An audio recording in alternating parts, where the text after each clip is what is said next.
In today's video, I'm going to teach you how to import a video into the Otter app and view its transcript. To get started, make sure you've already downloaded the Otter app on your iPhone, iPad, or Android device, and that the video you want to transcribe is saved locally on that device. Having the file ready ahead of time will make the process much smoother. Once you open the Otter app, take a look at the bottom toolbar.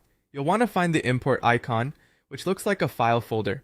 This is the option that allows you to bring an existing audio or video file into the app so Otter can process it and generate a transcript for you. Go ahead and tap that import icon to continue. After that, your device will prompt you to browse your files or media library. From there, select the video that's saved on your phone or tablet. Depending on your device and where the file is stored, you may need to look in your Photos app, Files app, or another folder where your videos are kept. Just choose the correct video and confirm your selection if needed. Once the video has been selected, Otter will begin processing the file.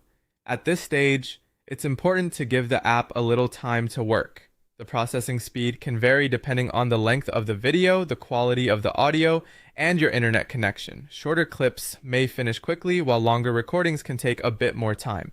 If nothing appears immediately, that's completely normal. When processing is complete, the imported file will appear as a note inside the apps, and tap on that note to open it and read the transcript. And this is where you'll be able to review the text generated from your video's audio. If you're using the transcript for notes, captions, or content review, this is the main screen you'll return to.